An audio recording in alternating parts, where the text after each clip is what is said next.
Block 1 Audiobook title, Evolution of a Monster, completed, Chapter 0, Prologue. He became an orphan very early in his life due to a calamitous tragedy. Barely at the tender age of 7, when it would only be normal to look for his mom's guidance whenever something vexed him, he had to go to an orphanage because none of his relatives wanted to take him in.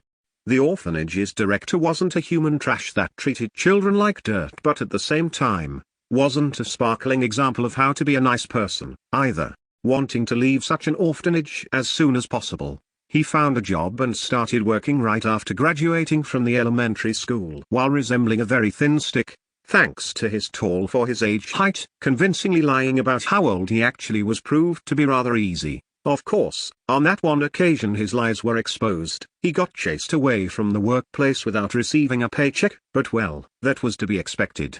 Regardless, he continued to work tirelessly during the night and slept in the middle school during the daytime, and this was how he lived his early life. Around this time, he stopped utilizing the bed in the orphanage as well. Honestly, he found it more comfortable to sleep in the school's infirmary, or among the wary gazes of the homeless occupying the subway station.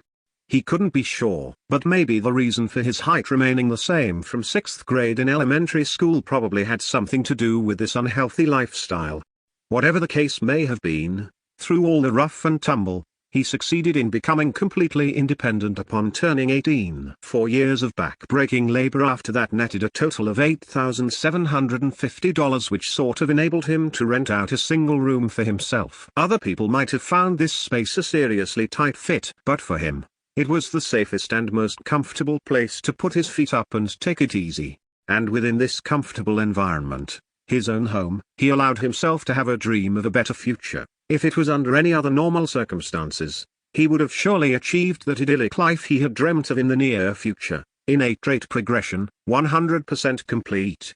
Change in species due to host's innate trait progression, human monster. Name, Kevin Prima. Age, roughly 22 years old. Height, 172 centimeters/weight, 65 kilograms. Status, physical strength 13, endurance 12, agility 16, energy manipulation 6, raw Sedkis strength, which didn't make much sense to me, so I changed it. Mana affinity 1, magic strength 1, luck 3, trait, monster, rank, rare, trait level 1. Species changed from human to monster. Once per 24 hours, the host can maintain the human form for 60 minutes. That is calculated from the numerical value of energy manipulation. Stats of the monster forms will be reduced during the human form, currently maintaining the brown wolf form. Currently available monster forms: orc, wolf, goblin forms, living as a chosen monster. When certain conditions are satisfied, monster's rank will rise. Example: orc warrior, great orc chieftain. Brown wolf, strength and defense increase by 3, agility increases by 6. When in human form, the effects will be reduced by 1/3. That was until this f-king trait ambushed him out of nowhere. Chapter 1, Becoming a Wolf, 1. Chapter 1, Becoming a Wolf, 1. For the first week after unlocking his trait, Kevin Prima lived in isolation like a mental patient. It was totally understandable as, for 23 out of 24 hours in a day, he suddenly had to exist as a monster. The bosses at his part-time jobs sent him various messages and phone calls, but they all entered in one ear and left through the other without really registering in his brain. 2 of them showed concern, but the other one threw verbal abuse like there's no tomorrow. But then again, it was understandable where they were coming from. The only thing Jin couldn't get a grip on was the absurdity of his current situation. And after another week passed by, the small, meticulously kept room which he took great pride in, became a messy cesspool of untidiness. It was par for the course, really. The effing claws on his paws would leave behind unsightly scars all over the place no matter how softly and gently he walked around. Like this, where a living couldn't really be called a living anymore. Another 4 days went by. Only then, did Jin finally come to accept his predicament. A body length of around 2 meters, a shoulder height of around 1.2 meters, a tail length of around 50 centimeters, a body weight definitely exceeding 90 kilograms, and a coat of brown fur. At a glance, they might sound like the specks of a still-growing tiger, but unfortunately, those numbers belonged to him. Jin was actually a brown wolf now, A monster that was considered as the weakest prey there was, always targeted by those conceited idiots who proudly label themselves as the knights, mercenaries or hunters. Also, too ambiguous to be called a true bona fide monster, striding the imperceptible boundary between a beast and that of a full-fledged monster, it was not easy to categorize this creature.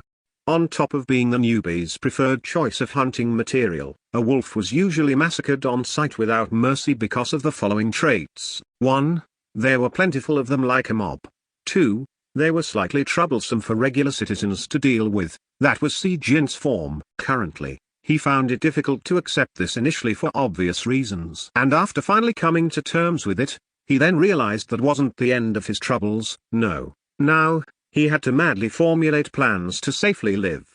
His desires to continue breathing was a lot stronger than he expected. At least there was the cushion of $3,500 in his bank account, which he was definitely thankful for. Si Jin quickly decided to maximize his human form during the precious 1-hour window. For his food, Si Jin bought easy-to-prepare TV dinners from a convenience store 5 minutes away and always ate them while in his human form. His pride as a human being wouldn't have it any other way, and he made sure to leave himself a 30-minute breathing space in case of an unforeseen emergency. Then he practiced controlling the strength of the brown wolf form in order to perfectly mimic the creature. After 4 days of concerted effort, he even figured out how to retract his sharp claws. Meanwhile, whenever there was a chance, he changed into a goblin form and began cleaning the mess in his home. A 140 centimeters tall goblin might have a small stature, but it possessed a surprisingly supple pair of hands for a kind of jobs that demanded precise craftsmanship, which was perfect for taking care of the household chores.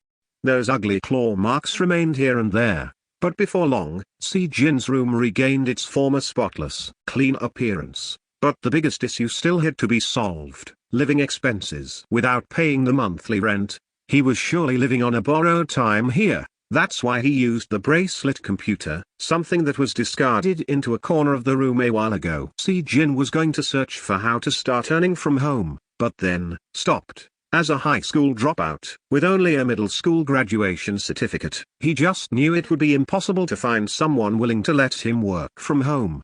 He gazed at the hologram display projected in the air with a tinge of regret, slowly stroking it. Then a thought suddenly came to him, and Si Jin searched for topics regarding the monsters. That's how he accidentally found a hint that could potentially save his life. Seeing the topic of the discussion, a powerful glare of bright light burned dangerously in both of his eyes. Q. Does the lycanthrope, the top dog in the wolf-type monster pecking order, really exist? A. According to the first-generation Suins, TL, literally humanoid beastmen in Korean, who crossed over the world's rift, they did exist in the legends. Able to seamlessly change their shapes unrestricted from a fearsome bipedal wolf to a perfect appearance of a tailless human, one could say that they share some similar racial traits with Suins. In truth, though, the class of incredible power they wielded was on another scale altogether, apparently, and couldn't even be compared at all. But owing to their unique trait of violent nature, they ended up going extinct and have become the creatures of legends instead. The lycanthrope. It was a mythical monster Si Jin had heard about at least once from somewhere. An unfathomable existence that could freely become a flawless human despite being a monster and vice versa. It was different from the Suins, who could alternate between an animal and a humanoid form. More than anything, the human form assumed by a lycanthrope didn't leave behind a tail. What if? Definitely. The effing trait told him that when certain conditions are satisfied, the ranks of monsters will rise. He intuitively understood then. The only way for him to exist was to exploit this rule. Didn't matter what the conditions were, he had to quickly complete them in order to evolve over and over again. There was a chance that his evolution could go down the wrong path, but this was the only avenue left for him in the end. He promptly stood up. The things he had to do were already set in stone. The mountainous regions of Gangwon Province had been designated as the monsters' territory for a very long time. Low-tier monsters such as wolves, orcs, and goblins. Mid-tier monsters such as trolls and gargoyles, and finally, high-tier monsters like ogres and wyverns, occupied this territory and called it as their home. One of the world's most diverse monster ecosystems existed within the borders of Gangwon Province in the Republic of Korea. Naturally, monster hunting knights and hunters flocked here, aiming for this perfect place to earn money in the home of monsters. Hey, stay with me. However, it was only possible for the knights possessing at least the ranks of mid to high tier to delude themselves into mistaking this place as nothing more than an easy gold mine. Most people saw the mountains as hell on earth, where ferocious monsters engaged in brutal conflict against each other, and to those who bet their lives in order to earn a living by catching these rampaging creatures, all of them wished to abandon this horrible killing field and never to return here as soon as they got their exit passports. You are almost there. Don't you faint on me. Now stand up. One could receive the much-needed aid from the military at the borders of Gangwon province. A low-tier hunter named Kim Tae-jo couldn't spare a thought to wipe the streaming blood off his forehead. He was too busy slapping the cheeks of his comrade, who was lying sprawled on the ground, unmoving. I can't. Go on. Tae-jo's comrade could only mutter out dispiriting words. This man's eyes were deeply closed, the flames of life ready to extinguish, one of his legs missing. It was a gruesome sight if one took a closer look. Even a quick glance could tell these two hunters had went through a terrible ordeal at the hands of a vicious beast, judging from the deep teeth marks on the wound. In the beginning, their party consisted of 3 low-tier and 2 mid-tier hunters, but they ran into a monstrous great tiger. Their luck was really bad. Monstrous great tigers lived in the deeper parts of the mountains, existing to compete against more powerful monsters up there. In other words, they never bothered to come down to the lower grounds near the borders at all. But the party did meet a great tiger, which was akin to getting struck by a stray lightning in broad daylight while out on a stroll. It was simply unheard of. Hey, stand you. Kim Tae-jo couldn't finish what he wanted to say, because, from somewhere nearby, he could hear the guttural krrrr growling of a beast. Holding his breath, Tae-jo slightly tilted his head towards the direction of the sound, and found a lone wolf, its fur shining brown and clearly starving from a prolonged hunger. It was just a pile of skin and bones, its eyes bloodshot, attesting to how famished it was. SHT, a brown wolf was the weakest monster out there. Normally, 3 low-tier hunters could take it down. No, if it was weakened by as much as this creature, then only 2 should be enough to hunt it down. But the current situation was the worst. His comrade was missing a leg, and by dragging the grievously wounded man all the way here by himself, Tae-jo was near his own physical limit as well.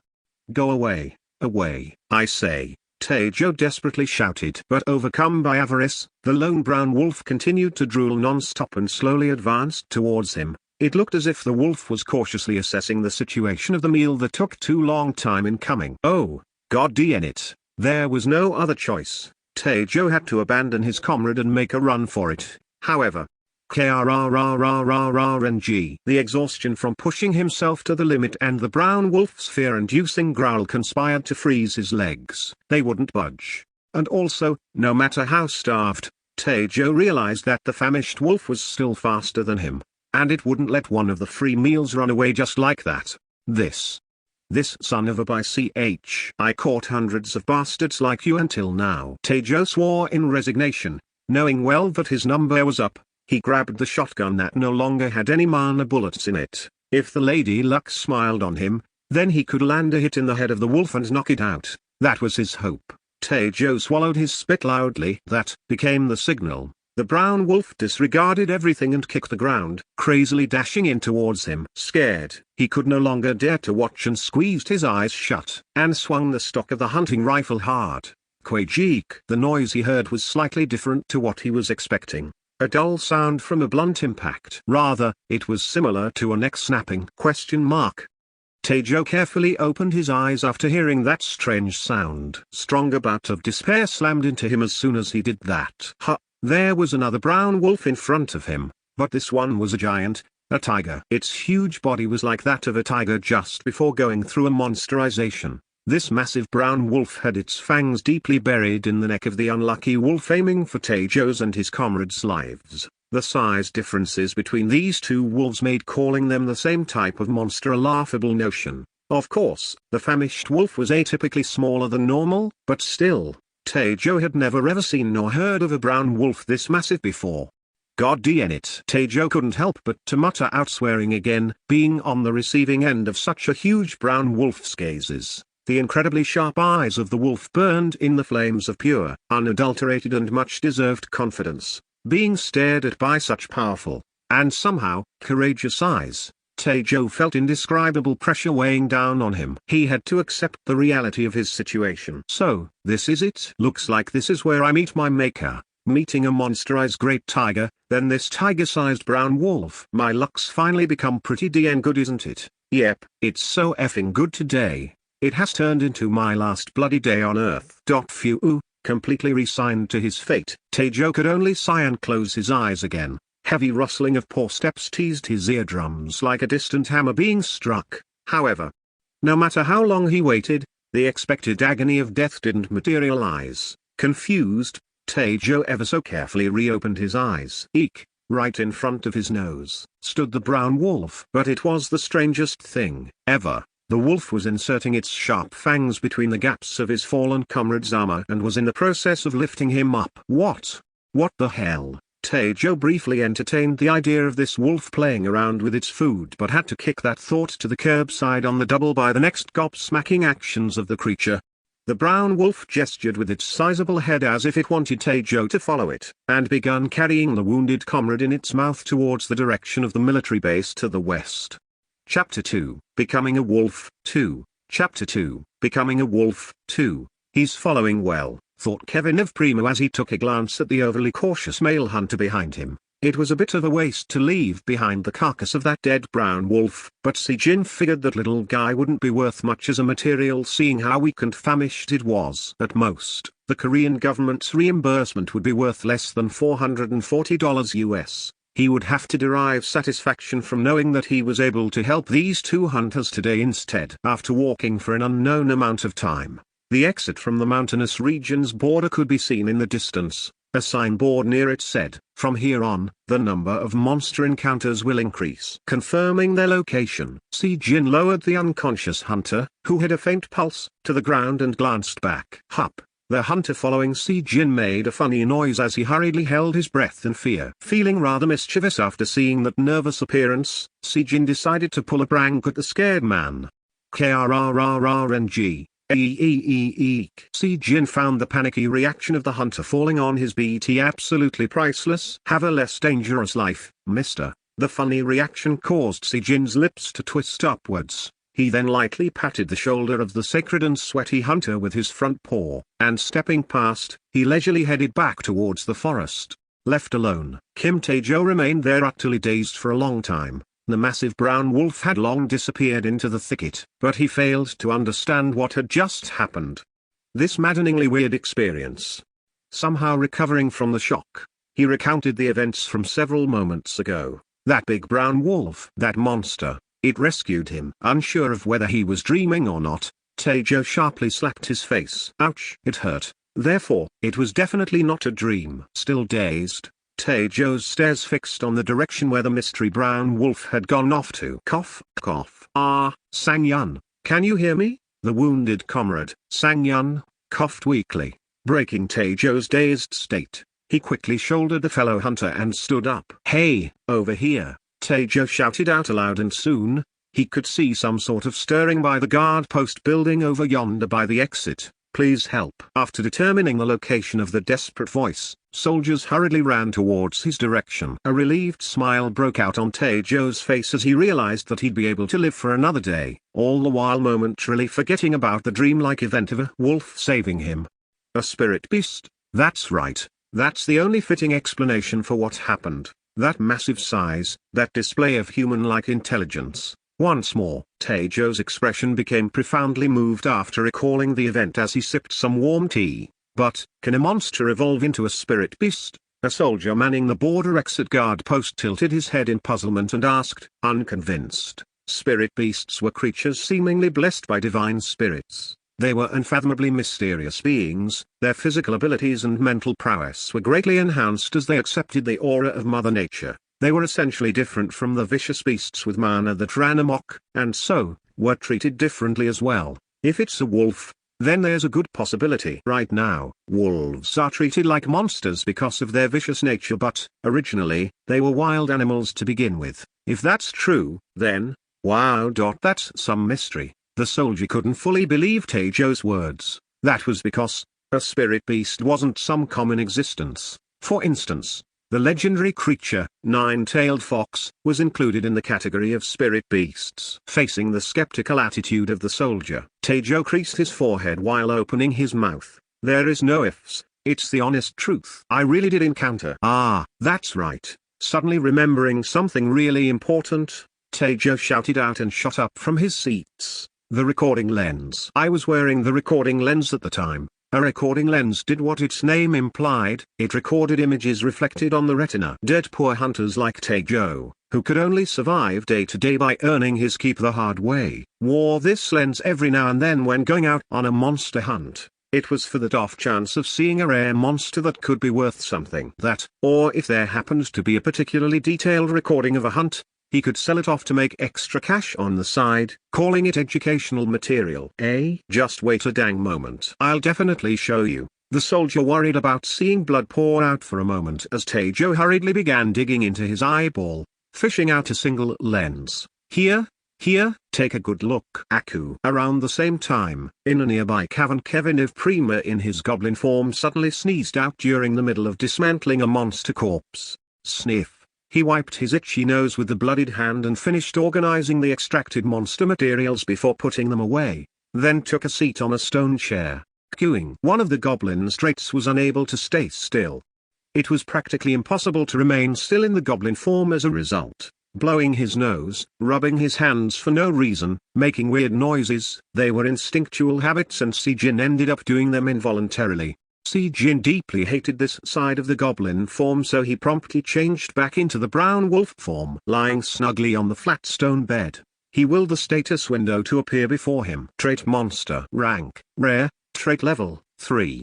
Species changed from human to monster. Once per 24 hours the host can maintain the human form for 70 minutes. Calculated from the numerical value of energy manipulation. Stats of the monster forms will be reduced during the human form. Desire to sleep has been lost. Currently maintaining the brown wolf form. Status: physical strength 16, endurance 15, agility 19, energy manipulation 7, mana affinity 1, magic strength 1, luck 3. Brown wolf, strength and defense increase by 5, agility increases by 8. During the human form, the effects will be reduced by 1/3. The results of a month's effort was his trait level increasing by a whopping 2. KRRRRNG. Sejin growled. He was dissatisfied and angry at the slow rate of his progress. It was almost a month ago when he resolved to become a lycanthrope. He packed all his meager belongings together and set off to the Gangwon province. It was like doing a time attack in a video game. His previous home in the suburbs of Songpa-gu was 30 minutes away from the mountains of Gangwon. A feat impossible if it weren't for the advent of the Manat Rains. Songpa-gu is a suburb in the capital Seoul and it's differ much further than 30 minutes from Gangwon. Cutting it fairly close, Sejin cautiously evaded the eyes of the military and the knight's orders, and successfully sneaked past the borders of the mountain region undetected. At first, he had no idea what he should do. Suddenly barging into the land of monsters, Sejin had to repeatedly suffer through confusion and chaos. And when monsters challenged him, he fought them off by turning into either the orc form or the wolf form and survived. It was a painful experience. The smell of raw flesh stuck between his teeth nauseated him. The unpleasant sensation of pummeling the life out of his victims with a blunt weapon. All these experiences were something he just couldn't really get used to. He even cried himself to sleep every night thanks to the anxiety of steadily losing his humanity gnawing at him. But the feeling of disgust lessened as time passed, and even though he couldn't readily accept them, just like that, Sejin was progressing step by step towards achieving his goal. The first thing he did after entering the mountains was to find and secure an ice cave that couldn't be located by the hunters. He turned it into his base of operations. Then naturally, he started living there for good. Utilizing the goblin form's surprisingly deft hands, he remodeled the interior of the cave, and to withstand the cold weather, he lined up the fur of several monsters around the place. There was a stream nearby so that was drinking water taken care of. He also roasted the meat of wild animals he caught for sustenance. After that, all he did was a non-stop hunting. When he was at a level 1, pretty much every single monster he fought posed a serious threat to his life. That was even including the other, common variety brown wolves. So he used his head a little. Si Jin only picked on those poor wolves that were rejected from its own pack or were too dull-witted, and by relying the orc form's much greater physical strength over that of his victims, he smashed their skulls in. After smashing 10 heads, his trait had its very first level up, but the changes he went through were slightly different than expectation. Sure. Both the bodies of the orc form and the brown wolf form became a lot bigger and his stats became just that stronger, but weirdly, the goblin form stayed the same. However, what he wanted wasn't this type of growth. What he came here for was to evolve, such as to become the higher rank monster in the wolf species after the brown wolf, the grey wolf, for the orc form. It was the orc warrior for the goblin form.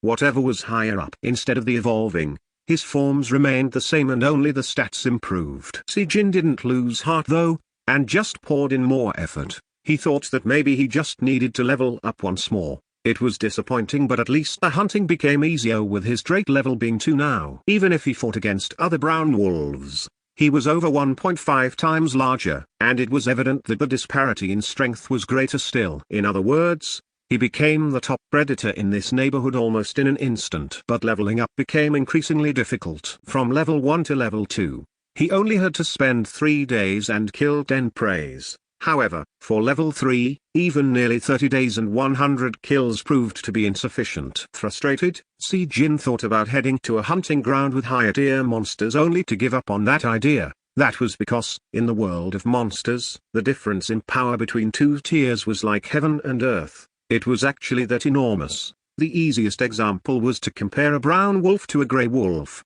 The brown wolves were ranked lowest tier, and the grey wolves were also ranked as a low tier, just one place above them. That was it. But if brown wolves wanted to hunt down one grey wolf, then at least a single pack consisting of over 12 individuals were needed. That's why, without any other choice, he had to repeatedly grind away like crazy in this lowest level hunting ground for the past 31 days. Finally, he was able to level up one more time. But perhaps inevitably, what awaited for him was the growth of his stats and not the evolution of his forms. His size and overall power might have grown to a point where he could rival a grey wolf, a creature that could easily contend with a full-size tiger, but in the end, he still couldn't become a one.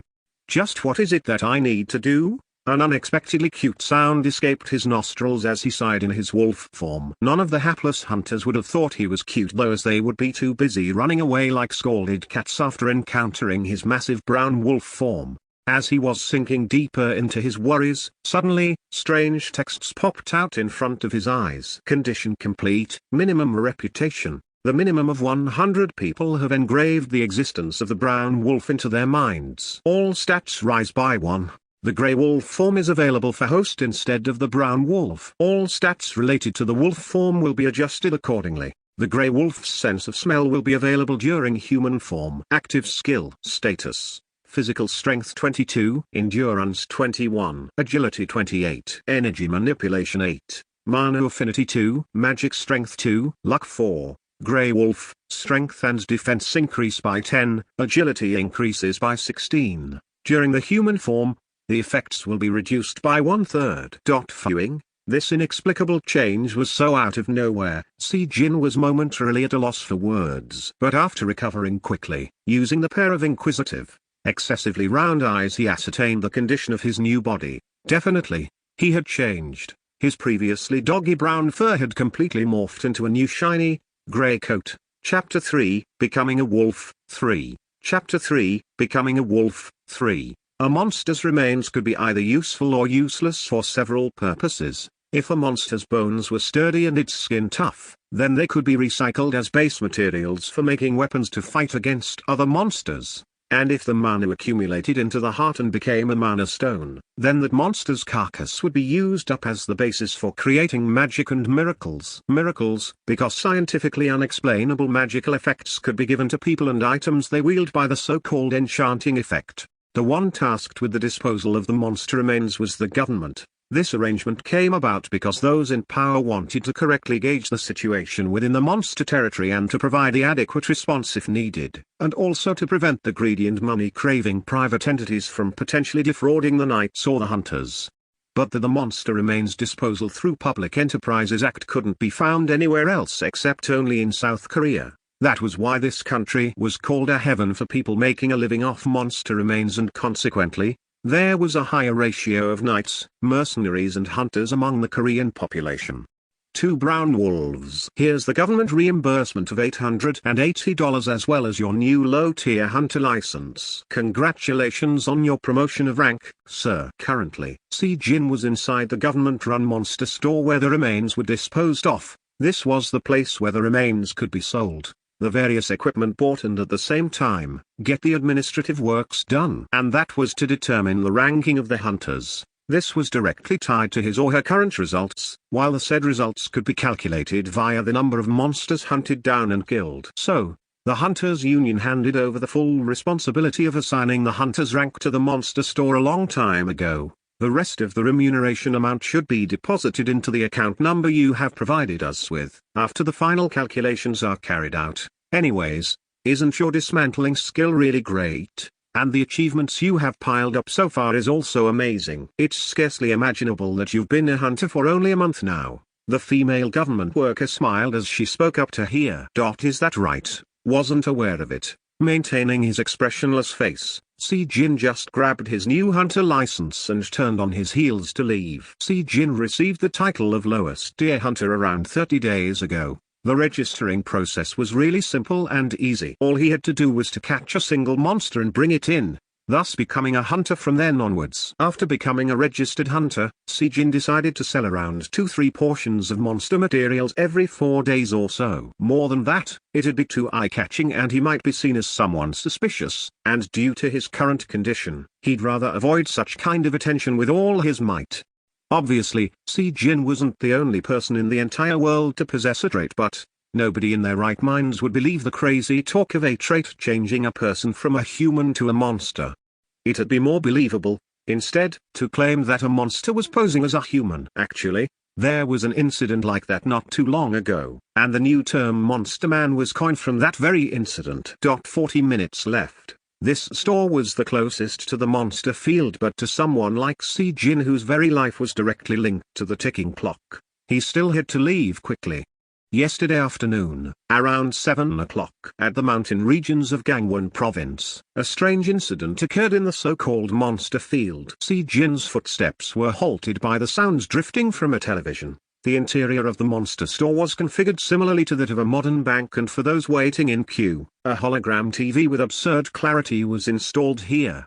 This was an incident in which one brown wolf rescued hunters from the dangers of getting eaten alive by another brown wolf. Recorded by the low-tier hunter Mr. Kim Tae-jo using a recording lens. These images were uploaded to social networking sites and were widely shared by many people. Shall we take a look? The anchor stopped here, and the projection changed to the playback of a blurry recording. Out of mana bullets and his stamina depleted, stranded in a life-or-death situation, Mr. Tae-jo runs into a starving brown wolf. Unable to abandon his grievously wounded comrade, Mr. Tae-jo resolves to meet the wolf head-on, and he grabs the shotgun with both of his hands. The ugly shape of the starving wolf threateningly growling was the first image seen on the projection.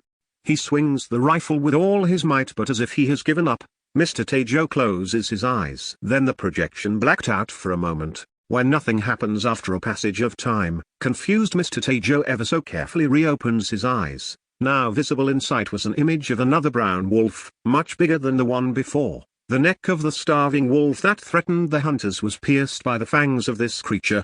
This giant brown wolf suddenly appeared and bit to death the other wolf attacking Mr. Tae-jo. However, Mr. Tae-jo still couldn't escape the feeling of despair because he thought this giant brown wolf would surely kill him now. But this wolf was different. Instead of attacking, the brown wolf picked up the as good as dead fellow hunter in its mouth before trotting off to somewhere in a relaxed manner. Seemingly making a gesture with its head to follow it, the wolf carries the fainted fellow hunter and begins to head off to an unknown place. Mr. Tae-jo watches on dazedly for a moment before hurriedly getting up, cautiously following the creature. Walking for a while, the blurry images of the distant border post finally appeared on the projection. Then the wolf put down the hunter in its mouth and returned to the forest. After seeing the border post that can help the injured hunter, this wolf lowers the man and coolly walks away. The final shots were of the wolf's rear end, leisurely sauntering away. That was cool, right now. This recording has gained incredible fame in portal sites, social networking sites and various community chat rooms after being uploaded to Mr. Tejo's own SNS profile. The netizens are showing hot reactions at the recording, saying, "Why does that wolf have such a handsome face? I want to keep him. No, I want him to keep me. I might fall in love even if it's a monster. I nearly fainted at the broad, dependable back in the final frame." Si Jin's back straightened in pride for some reason. Was it that cool? After studying this strange incident, the experts are cautiously theorizing that the wolf might be the growth-type monster or a spirit beast. A growth-type monster. There were a number of them in the past, but they have gone extinct for some time now. As the name implies, it's a type of monster that could grow. If it's a wolf, then it'll grow from brown to gray, from gray to ebony. It seemed that the experts' words always get cut off in the middle. Yes, it's a really puzzling incident. If it's a monster like that, even I'm tempted by the prospect of being protected by it at least once. And now, moving on to the next item. This morning, at the words of the beautiful anchor, Si Jin's face reddened somewhat and he even coughed in embarrassment. Oh, how mysterious. I was out catching wolves yesterday. Now I feel a little bit regretful. But wasn't that an ebony wolf? Still, aren't they all wolves? From somewhere, the conversations of hunters waiting in line could be heard. Si Jin took a glance at the direction of the voices, and thought that their outwardly aura was no joke. On their backs, they were carrying bazookas. Feeling somewhat intimidated, Si Jin left the monster store in a hurry. Exiting the store, he caught sight of the road packed with throngs of people busy coming and going. He couldn't help but wonder whether this was humans being ignorant to the inherent risk posed by the monsters. Right next to their doorsteps were the mountains of Gangwon province, the so-called monster field. Yet he couldn't see a speck of worry in the faces of the passing crowd, or from the skyscrapers tall enough to stab the blue sky above. Of course, the tallest building of them all was called the Eden, and it was considered the holy land of the knights. And the fair number of the crowd walking around should be either knights or hunters that could single-handedly kill a monster. So, well, Si Jin grandly sighed out. He just wanted to vent his frustration out. He felt wronged that all these people were living their everyday normal lives, yet why only he had to go through such an unfair torment all alone. Unfortunately, he didn't have a lot of time remaining to lament on his troubles. He only had 30 minutes of human form left. But I'm okay with it. Si Jin was trying to return to the monster field, but the sound from an outdoor advertisement shown on a billboard display entered his ear. His sense of hearing had sharpened up considerably after receiving his trait, and he instinctively turned his head towards the direction. Even if the injury is grave, even if all my limbs are broken until I can't use them anymore, I'll fight on. I'm not doing it for wealth and honor, but for the people out there. The images were from an interview with a knight, blood all over his body, seemingly having prevented an attack from the monsters just now, a pair of earnest-looking eyes, a manly jawline, hair dyed in blonde. Even Si Jin knew of this particular knight, treated as the hottest commodity and appearing just about everywhere in mass media and countless talk shows, and possessing a trait called the Savior of the Light, Knight Kim In-soo. My name is Kim In-soo, a mid-tier knight from the Gaeabai-Iauk Knight's Order. Gaeabai-Iauk means Genesis.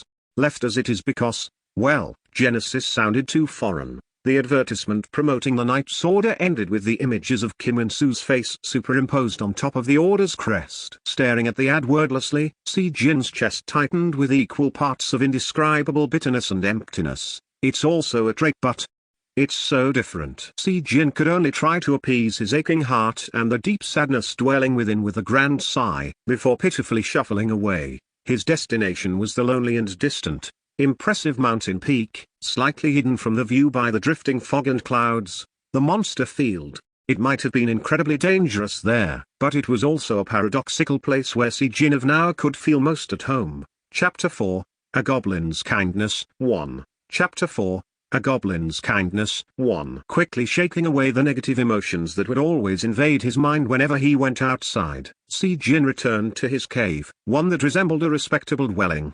More or less. He then set about formulating a new plan. Now that he was a grey wolf, he could go a bit further away to hunt. The issue was, it was still undoubtedly dangerous. Even though his trait level was at 3 and had advanced from the brown wolf to a grey one, The monsters in the low-tier hunting ground remained a tough challenge.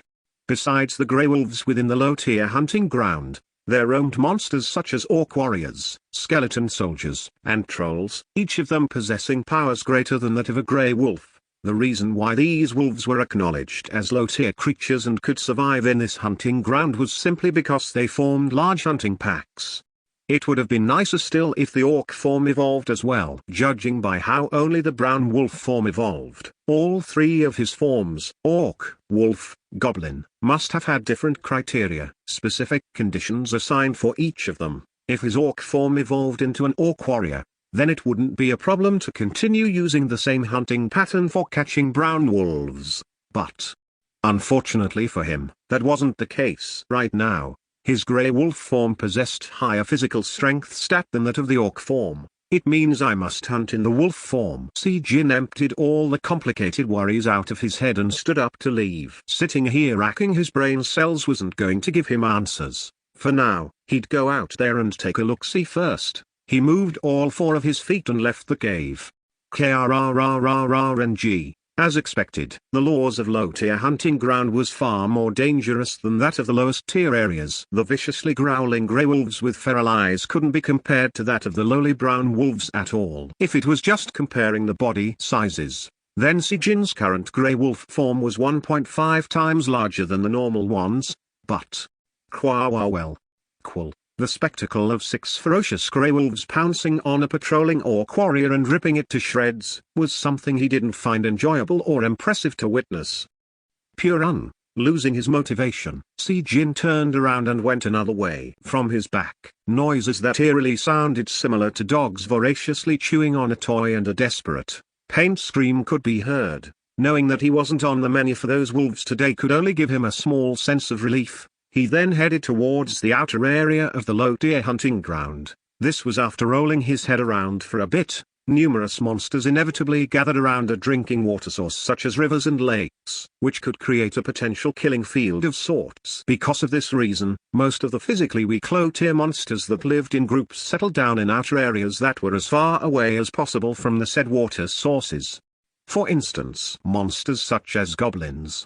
KRRRRNG. Si Jin's thoughts proved to be correct. His eyes sharpened abruptly, a deeply sinister grin plastered on his lips. In the distance, he saw a bonfire burning brightly, illuminating a quaint little village consisting of several primitive huts. Si Jin slowly approached there. It was quite likely that he had found a village of goblins nestling in this low-tier hunting ground that practiced in medicine and witchcraft. These monsters possessed pathetic physical strength. The things he had to be wary of were, if it was a goblin practicing medicine, then he needed to look out for poisons. If a goblin dabbled in witchcraft, then he had to be cautious against curses. However, it wasn't easy to defend against such attacks. So if a goblin's rank was higher than low tier, then regardless of their own ranks, hunters and knights would see it as the #1 monster to avoid like a plague. Crinking. Si Jin spotted 2 green-skinned goblins. One of them had tattoos plastered all over its body. Must have been the so-called elite goblin. They are medicine types, thought Si Jin. He used his nose to make sure. The super-sensitive olfactory sense of the grey wolf caught the unmistakable whiff of herbs, confirming his thoughts. Cring. Cring. 2 goblins performed some sort of a farewell ritual and parted ways. Seeing this, Si Jin quickly lowered his body and hid in the tall grasses. The one with lots of tattoos on its body began walking towards where he was hiding. Judging by the binocular-like object as well as a pair of shoes the creature held in hand and wore on its feet, it seemed like this goblin was heading out either to scout or to gather medicinal herbs. Si Jin's heart beat faster and faster the closer the elite goblin got. 1 footstep, 2 footsteps. Unaware of the danger lurking in the bushes, the prey unhurriedly walked closer to the trap, and seeing this scene, Si Jin's muscles tightened in dreadful anticipation, unconsciously salivating. As the time to pounce neared, he slowly rose up halfway, his ears flattening to reduce air drag as much as possible. However, goblins were clever and alert monsters to begin with, and an elite goblin was even more so. In order to catch one, he had to exercise utmost discretion and maximum wariness. KHRRNG, as expected of a perceptive creature, the elite goblin stopped just short of the trap. sensing the aura of uneasiness permeating in the air. But Si Jin didn't wait and kicked the ground, pouncing on his prey. Ignoring the distance, the terrifying beast rushed towards his target like a crashing wave of a tsunami.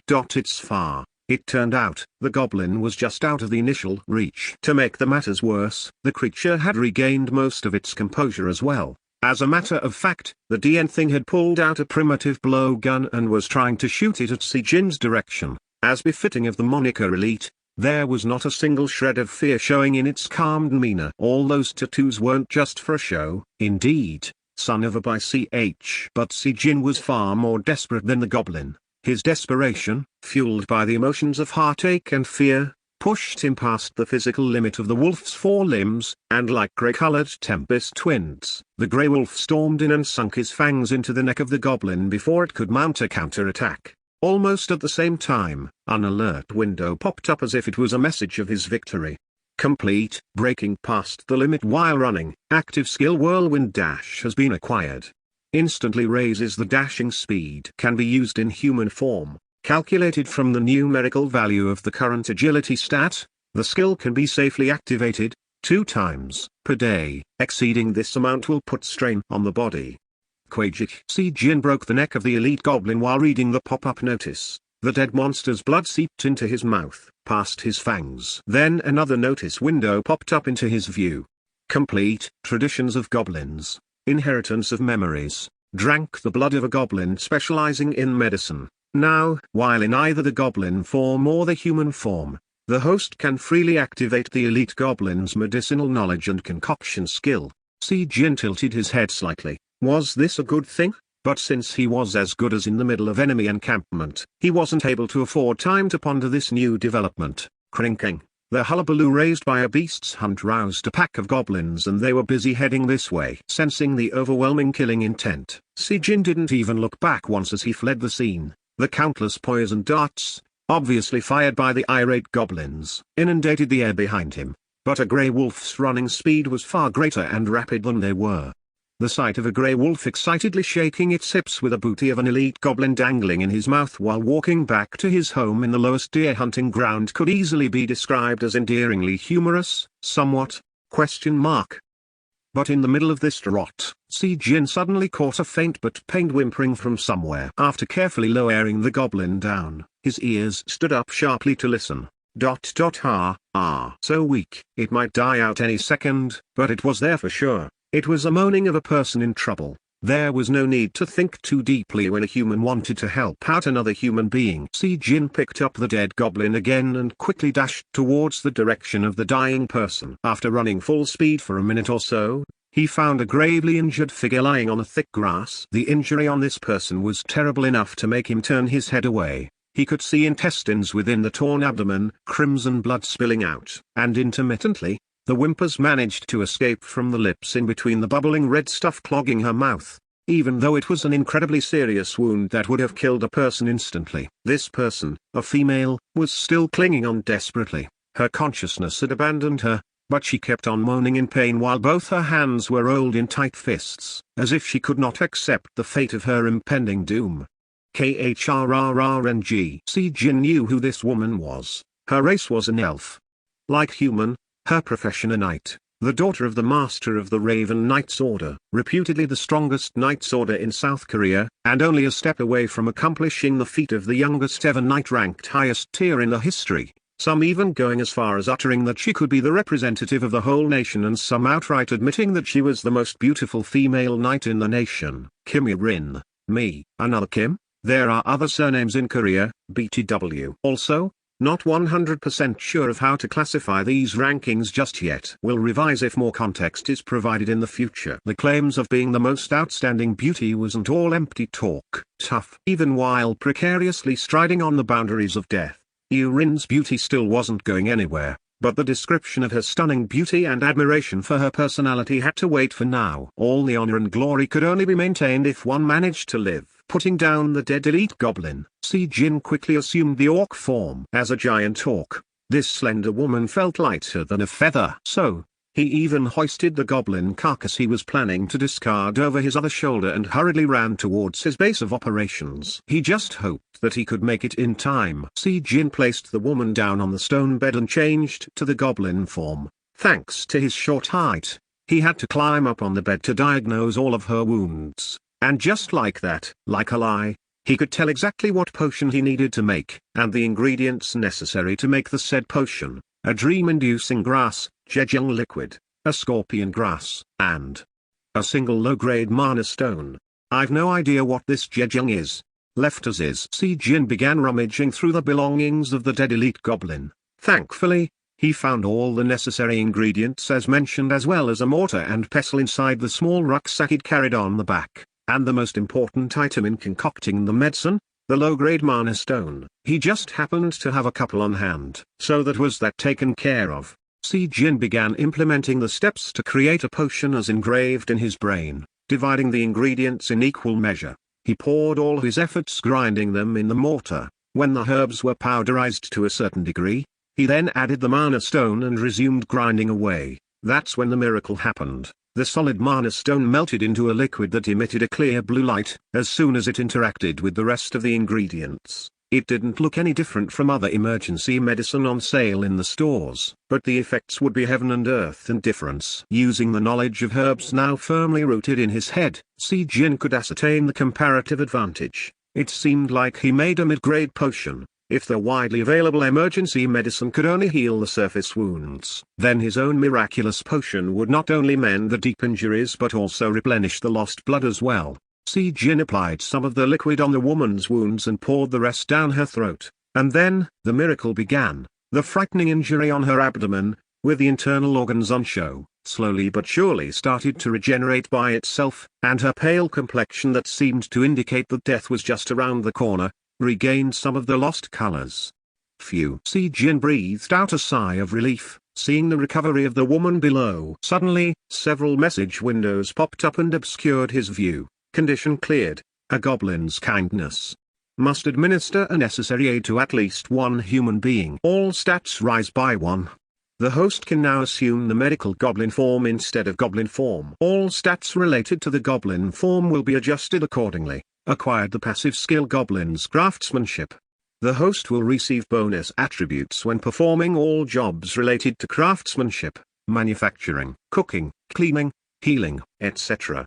The skill's effectiveness will be reduced during the human form. Not only did the goblin form evolve, he even ended up getting a skill to boot. Si-jin toiled hard for the whole month, hunted like crazy until it felt like his back would snap into two, and still, he couldn't even get a sniff of a skill during all that time. But here he was, getting 3 of them in one day. Was this emotion that he was feeling right now one of profound happiness, unbridled panic, or inescapable emptiness? Whatever it was, Si-jin just sat there, unmoving, and stared at the message windows. Meanwhile, without a fanfare, a single modest tattoo manifested on his forehead, just like that. Chapter 5, A Goblin's Kindness, 2. Chapter 5, A Goblin's Kindness, 2. The rain started to fall. At first, the drops were light and fleeting, but soon intensified and flooded the small streams flowing down the mountains, as well as rapidly filling up all the basins here. Looks like it'll last a while. Si-jin finally let out a sigh after gazing at the rain for a long time. He was worried. What could he say to the resting woman behind him? What excuses sound plausible enough to prevent her from murdering him? For a highly ranked knight like her who was aiming to become a person of the highest tier, it'd only take a single punch to erase any and all hints of the existence of a single low-tier ranked goblin. Moan. But he couldn't continue worrying and agonizing for any longer. Even though it hadn't been an hour since the treatment, Kim Yurin let out soft moans as if she'd regain her consciousness any time now. The pitiful goblin nearly jumped out of his skin from the sudden moaning and hurriedly ran towards the side of the woman. "Are you Al?" A sudden thought popping out in his head stopped his words from coming out. A goblin isn't supposed to talk in a human tongue. Having thought about it for a bit, he knew it just couldn't be helped. Really, a regular goblin wasn't supposed to save a human. The usually starving goblins wouldn't be picky when it came to the matters of filling up their bellies. After all, in tossing this way and that, fighting the various pains and aches, Kim Yurin finally opened her eyes. She could see a stone ceiling through the heavy, sleepy eyelids. silently observing the unfamiliar ceiling for a short moment. She then suddenly sat up like a lightning bolt. Unfortunately for her, her action caused the still healing body to scream out in pain. Her face crumpled in agony. She caressed the abdomen that was torn to bits just over 30 minutes ago. But it was rather odd. It was definitely true that the claws of a saber-toothed tiger gouged a chunk out of her tummy. The horrible residual pain felt very real too, yet, her abdomen felt just fine to her touch, as if nothing was wrong. "How are you feeling?" Out of nowhere, she heard a voice of a man. Yurin let out a breath of relief and turned towards the source of the voice. In the critical moment, she used the extra teleport scroll which she packed just in case, seeing that the others weren't working for some reason, but even that ended up sending her to a wrong place, so she thought she was going to die. But fortunately, a passerby happened to a goblin stood there. Not only that, it spoke a human language, in Korean, no less. She was going to get up and offer a bow of gratitude to her benefactor, but right now, it felt like her head was flickering into a total blankness. The goblin in front of her continued to yap on about something, but she couldn't hear any of it. No, her brain actively denied it. What the hell? Thinking that she must be still suffering from the after effects of trauma, she deeply closed her eyes and reopened them. But it was the same as before. She rubbed her eyes and stared again. No matter what, the situation remained the same. What the hell? Am I going crazy? Unable to hold it in, she dazedly spat out the words. Nope, I'm real. Jin was also somewhat frustrated. That was because goblins had really poor abilities to string together a decent sentence. Unfortunately, even the most unwanted, useless traits were beginning to mirror the real thing, it seemed. Wow, it really spoke. Maybe I've died already? Yurin covered her face with both her hands and lied back down on the stone bed. It took quite a long time before she could come to accept her current situation. Jin did his best in trying to convince Yurin while facing down her disbelieving gazes. One mistake, and he'd be a dead meat in seconds. That's why. Jin's story was simple but plausible. His story was that, he was different and cleverer than other goblins ever since his birth. And after growing disillusioned from the deceitful ways of goblins, he ran away. Then he met a hunter and, although imperfect, learned to speak the language and the mannerisms of humans. Of course, the hunter met his end in an unfortunate incident some time later. It wasn't the most detailed and watertight setting or a plot, but thankfully, Kim Yurin didn't suspect his words too much. Her openness was partly because whether it was a goblin or not, he was still her savior, and also because not much was known all about how various monsters lived day to day. After all, if there was a monster capable of taking on a human shape, then surely, there must be a monster that could speak a human language. So that's what happened. Regardless, thanks for saving me. With a more relaxed manner, Yurin gently rubbed his head while smiling weakly. Even though it was gentle gesture, Jin's body went rigid. Finding this funny, Yurin lightly giggled out, "Ha ha. You're a strange fellow. Her body condition still didn't allow her to leisurely laugh out, and she had to grab her abdomen while her face crumpled from the stabbing pain. Jin quickly gave her another batch of the pre-made potion that suppressed pain and healed the wounds. Should I drink this? Seeing Jin nod his head, Yurin smiled and took a big gulp of the potion. What? Yurin let out a gasp of pleasant surprise almost right away. Like a miracle, all of her pain simply disappeared as if it was all but a lie. You got some sick skills, don't you? She smiled brightly and resumed rubbing the head of the goblin in front of her. It looked like the little guy enjoyed her gesture. She figured, thanks. Really, thank you. I made it because of you. To knights who constantly clashed against monsters, goblins were nothing more than a lump of bad memories they'd rather soon forget. Poisons and curses were two of the most difficult elements to deal with for the human knights that lacked the resistance to them. And of course, the ugly outer appearances of goblins only added more to that negative impression. But right now, for Kim Yurin, the fact that a life form known as a goblin was standing in front of her didn't matter one bit. This goblin that possessed intelligence was unexpectedly kind, and she found it rather cute as well.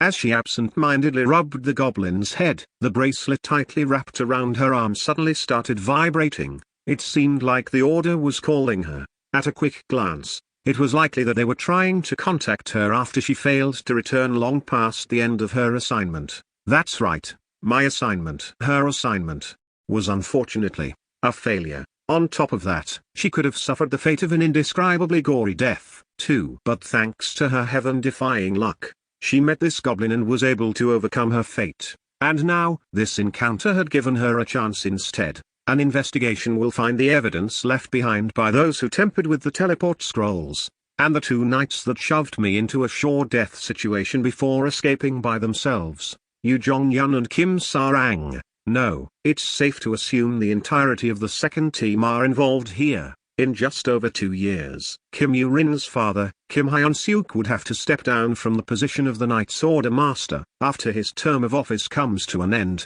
And the favorite to fill the position was not the current Vice Master of the Order, Oh Jong-hyuk, but was, in fact, Kim Yu-rin. The current situation was at point where two opposing sides, one supporting Yu-rin and the other the dissatisfied Vice Master, were engaged in shadowy struggles for power. And what had happened to her today could be best described as a result arising from the said struggles. Was it necessary to stoop so low like animals just because they felt like the time was running out? With her rank advancement ceremony being next month, she angrily mused. Yu-rin ended up gritting her teeth. Those 6 bastards that abandoned her right in front of the cave of a 40-year-old saber-toothed tiger, a creature so tough that a highly ranked knight would find it difficult to fight against it alone, and the mysterious identities of the ones responsible for making 7 teleport scrolls, her Manu-enhanced armor, and even her weapons malfunction at the critical moment. Thanks. Because of you, looks like now I can pull out all the weeds in one go. Lit. Said, hit them all in one go. She had no choice but to cool her boiling anger for another day in the future. Kim Yu-rin gently smiled and continued to rub the head of the goblin, before slowly speaking up towards the bracelet. Upper tier knight, Kim Yu-rin, will return. Yu-rin then stopped and took a quick glance at the goblin, before breaking out in another soft smile and changed the contents of her message. No, I shall return in about 3 hours' time. It's raining too hard, and because of heavy rainfall, a landslide blocked the exit of the cave I'm in. Si-jin and Yu-rin talked a lot during those 3 hours. Rather than a conversation, though, it was clear which role belonged to who. Since it was difficult to form a proper sentence as a goblin, Si-jin naturally ended up in the role of a listener and Yu-rin as the talker. How could it be possible that I never got to enjoy a romantic relationship once in all 27 years of my life? But it's not a problem unique to me. Nope. Why is she so lively like this? She sounded so cold and unapproachable in TV interviews. Si-jin found it wondrous just how easygoing and talkative Yu-rin was, which was totally out of his expectations. When he saw her on TV, she seemed more calculating and cold rather than someone easy to talk to. Honestly, I really adore gifts like plain and cute dolls, you know. But the boys only see the night side of me and end up giving me only the useless presents like knives and swords and magic armaments. So how can I go out on a date with knuckleheads like them? And also, when I kick them to the curb because of their mistakes, they spread around rumors of me having high standards and try to make me look weird. But Si-jin was satisfied right now. Who would be able to listen to the private grumblings pouring out from the Korea's most famous female knight like this? He listened to her complaints for the next 3 hours, all the while suitably responding at the right moments and pretending to not understand when difficult words came by. Actually, he was busy observing her face. Even after spending 3 hours staring at it, he simply couldn't get enough of her beauty that easily transcended past every praise laid down before her. Finally, like a sign, the rain stopped falling and the sunlight brightened the sky just as the end of the promised 3 hours came. When I have the time, I'll come and visit again. It may be a little late, but I promise to definitely repay you properly then. In the face of the imminent end to their short meeting, Yu-rin hesitated somewhat, turning to look at him several times. It seemed like she wasn't happy with the level of gratitude shown to her savior and felt apologetic about it. But Si-jin didn't feel that way. Instead, he was so thankful, he might even go mad from the excitement. Yu-rin gave him a fang of the saber-toothed tiger as a compensation. Befitting a knight of her caliber, she didn't just single-sidedly lose to the monster but actually managed to successfully break one of its fangs. If it weren't for the recently acquired knowledge of the goblins, he'd have treated this fang as nothing more than some expensive japdom. But now, it was a different story altogether. The fang itself was a mana stone and at the same time, an ingredient in concocting medicine. If he carefully added other ingredients to it, then he could make 10 bottles or more worth of potions with various effects and properties. A hurried, cursory recollection of the potential uses revealed that he could make a potion to drastically increase his constitution and thus show a tremendous prowess during a hunt, or concoct something like the one he made Kim Yu-rin drink just now and sell it to the public. The possibilities were truly endless. As an added bonus, he didn't have worry too much about gathering attention if he started making and selling potions. Normally, it was possible to sell, once cleared of having side effects and approved for consumption, the privately brewed potions even while maintaining a relative anonymity. In other words, I can make a profit of a minimum of $440,000 as long as there was a healing effect. Even the lowly emergency medicine that wasn't treated as a proper potion was worth $175 per bottle. He also remembered seeing in a news segment that, in a test performed on medicines concocted by a human, a dark elf and a goblin using the same ingredients, the stuff made by the goblin turned out to be the best of them all. And I happen to be a goblin. A great goblin, no less. With this, he could earn enough money to buy equipment and also buy himself a nice house in Gangwon province. Thank you. Take care of yourself. Si Jin bid Kim Yu-rin farewell with a pair of very happy eyes. Right on cue, a clear sunlight descended down between them. It was especially a nice weather to say goodbyes. Right. You take care of yourself as well. Don't go to dangerous areas. Yu-rin's voice was trembling slightly, wet with heavy emotions. She felt a tad sadder seeing the bright expression of the goblin. After all, she had opened up her heart to it for the past 3 hours and in the process she grew closer to this creature. But she couldn't delay matters any longer. Yu-rin hardened her face and turned around, commanding her heavy feet to move. Yeah? You too. Hearing that somewhat ordinary voice, she was pretty sure the short time she shared with the intelligent and kind creature would remain etched in her memories for the rest of her life. Chapter 6, A Goblin's Kindness, 3. Chapter 6, A Goblin's Kindness, 3. A week after the unexpected meeting with Kim Yu-rin. First, from the fang she gave to him as a present, Si Jin was able to create 4 batches of potions. 1 potion for strengthening the constitution of its drinker, and the other 3, healing and regenerative effects. He'd stashed the former for himself when he went out on a hunt, but the rest, he decided to sell them off. He was already getting fed up with this living in a cave lifestyle, plus with the energy manipulation stat now at 8, which made it possible to maintain the human form for at least 80 minutes every day. Si Jin decided it was high time he bought a house near the Gangwon province. Of course, as expected of a place called the paradise for the monster-related industry. The exorbitant land price here was second only to the capital city, Seoul, ensuring that even if he started working to his bones starting now, it'd still take a long while before he could afford one. Let's say a mecca for the monster-related industry, changed for obvious reasons. Whatever the case may have been, currently Si Jin was standing in front of a building called an alchemy house that reeked of a bitter aroma of the herbs and was filled with the bubbling sounds of chemicals boiling in their pots. While there were less than 3 alchemy houses existing in any given large metropolis, these exceedingly rare organizations were the only place where the administration of the verification process, which assigned the grades as well as handled the distribution of the potions created by the alchemists, could be done. But, even though it was true they were hard to find, for someone like Si Jin who literally lived inside the borders of Gangwon province, seeking out one of these so-called homes of an alchemist proved to be rather simple, with their continued survival intrinsically linked to that of the monster's existences. Had to change quite a lot in this paragraph. This author sure loves to torment me with indecipherable spaghetti soup of words.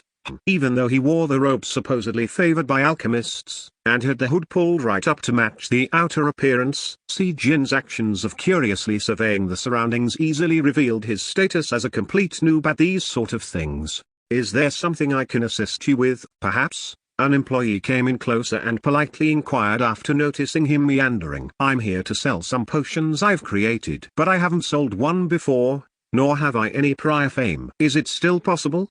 Lit. Battle records. I mean, what?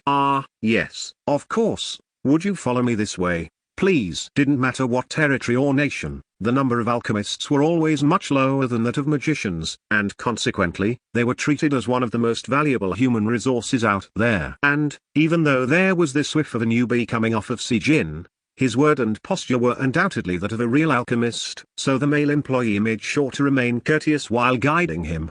Si Jin promptly found and sat down on the nearest office chair, and nervously waited as he kept an eye on the watch. But soon enough, The male employee sat on the opposite side with a document of some kind. This is the application form. The verification process will commence after you write down the name of the potion and its effects here. When the product's been verified to be free of any side effects and its medicinal efficacy ascertained, a grade will be assigned according to its medicinal strengths, and afterwards, the potion can be sold on the market. Potions brewed by the skilled hands of alchemists enjoyed a far greater demand than the supply could ever meet. Those commonly available emergency potions sold in monster stores, mass-manufactured with 10th grade mana stones, couldn't even begin to compare in performance and overall quality. And the popularity enjoyed by the potions brewed by a well-known alchemist was such that potential buyers had to reserve their share very much in advance in order to purchase one. Strangely enough, it wasn't the alchemist's name that garnered the attention, but the potions themselves instead. It was because alchemists loved anonymity and believed hiding one's true identity from the public was a matter of professional virtue. So the only avenue available to truly flaunt their abilities was through their potion craft. It was a given. Then, the alchemists painstakingly chose suitable names for their creations and didn't hesitate to pour every fiber of their beings and every ounce of their talents into bettering the potions they made.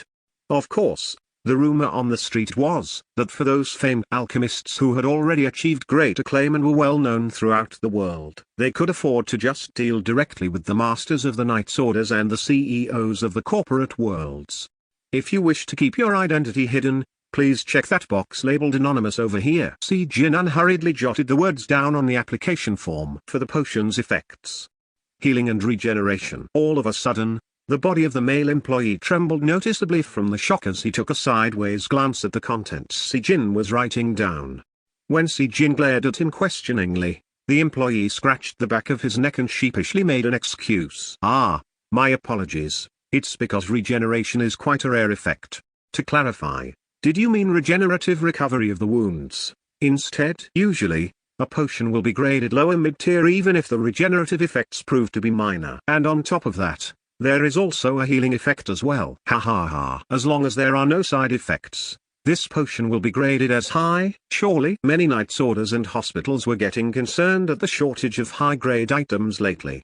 So this is great news. Si Jin lightly smirked at the employee. He knew there wouldn't be any side effects with the potion. Since a word like perfection was not nearly enough to describe the skills of an elite goblin capable of combining the ingredients and the powder of the saber-toothed tiger's fang down to an anagram accuracy, I've completed the form.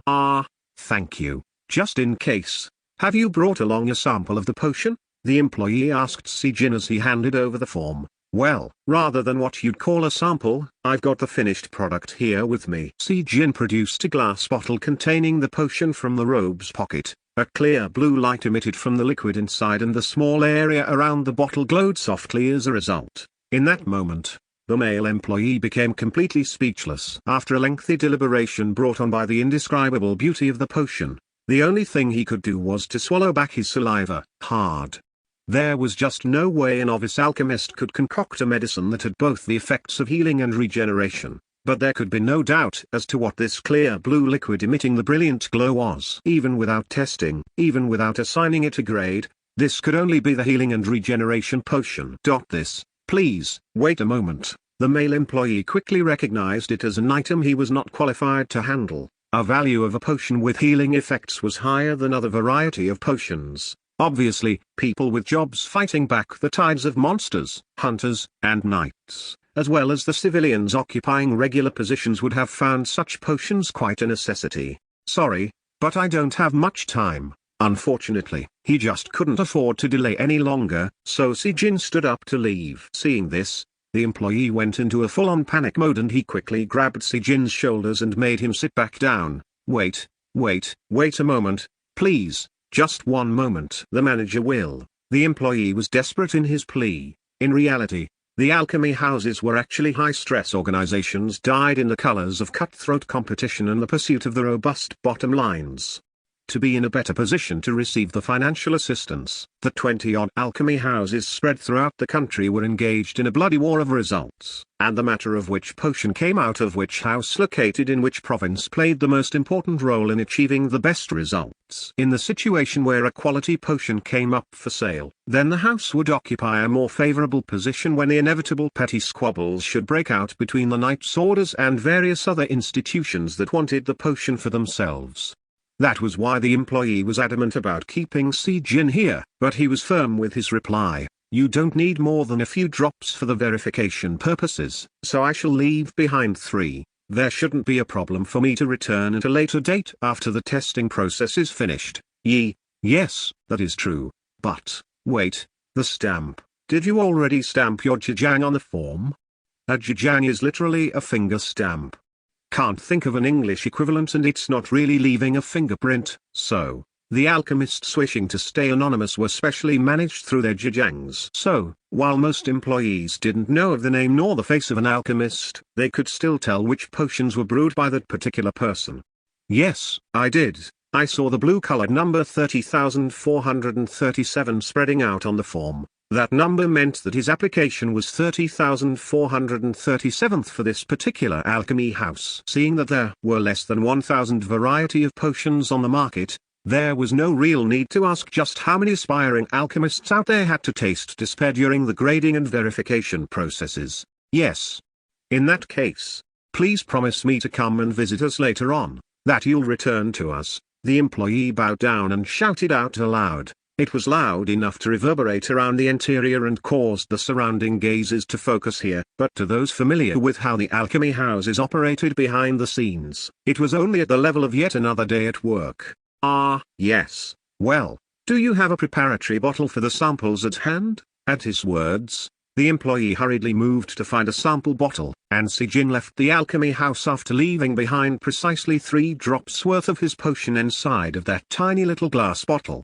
The downtown of the city was filled with all sorts of sounds. Conversations from the passing traffic of people tumbled around one another, mixed with the various noises of the city. Si Jin found it hard to adjust after getting used to the stillness of the mountains.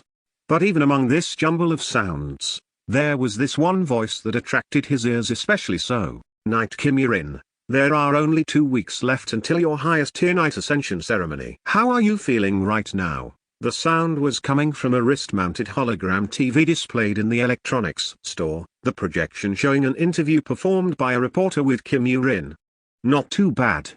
Yes. Ha ha. Ha ha ha ha. Is that so? Of course. Ha ha ha. It wouldn't be bad at all. Ha ha ha. The reporter could only just about defuse the tricky situation the uncomfortably short answer brought on with several awkward laughters. Si Jin smirked lightly as he watched. He knew why she acted that way. After all, something about the phobia of being in front of cameras or something like that. So then.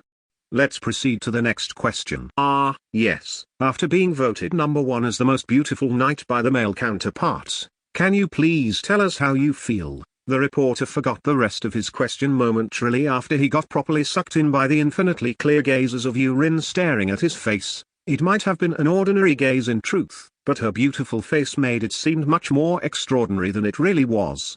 Obviously, it's not bad, as well. No? No, wait, that's... What was it again? The reporter finally managed to open his mouth and sprouted nonsense for a second or two, before his professional mentality brought back his game face back on and he quickly changed to another question.